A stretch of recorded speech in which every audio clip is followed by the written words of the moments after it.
Om Sai Ram. Reflections of Sai Sacharitra, Chapter 20.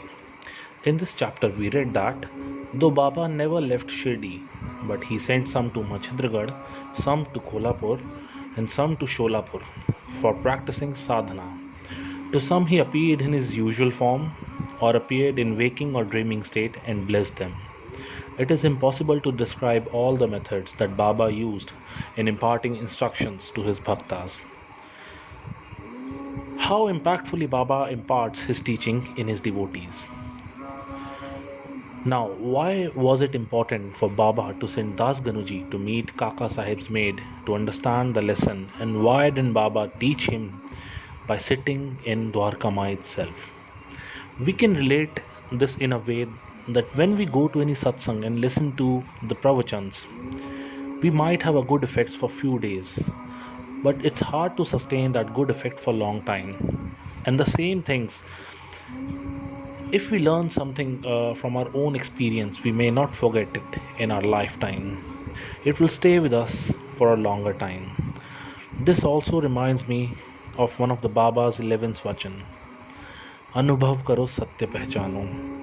We absorb the teaching and learning stronger when we experience it.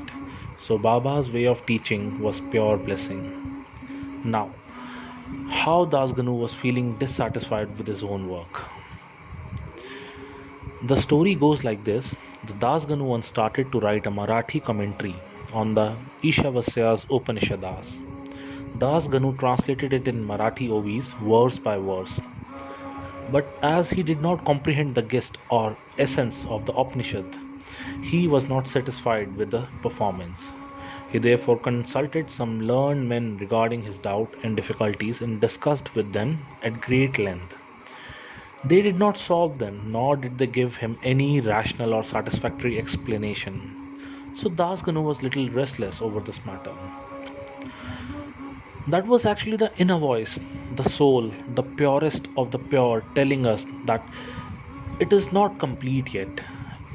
In a way, it is a strong connection with Baba that helped Das Ganuji to complete his job in the most apt way.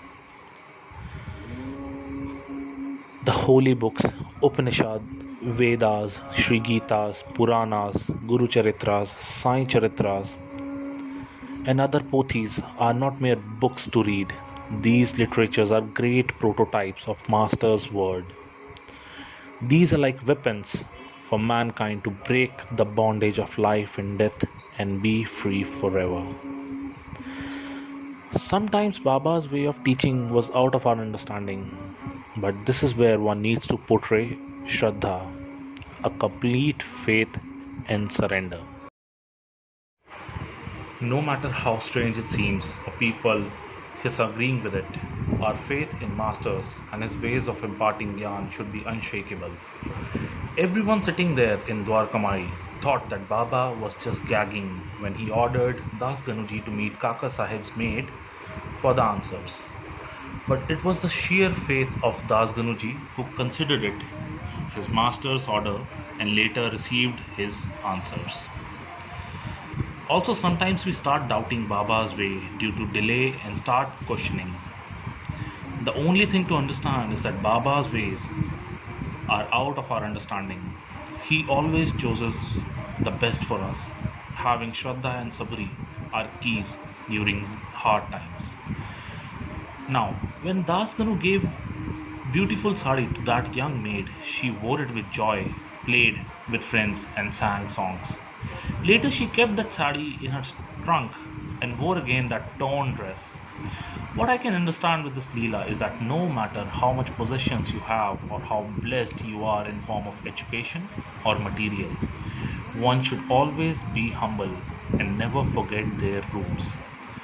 It is very important and extremely difficult to not let materials and other possessions go over the head and make you obsessed for more and more. Also, this little young maid gives a beautiful lesson that happiness and sorrow are just a mindset. No big possessions and wealth guarantees a happy life.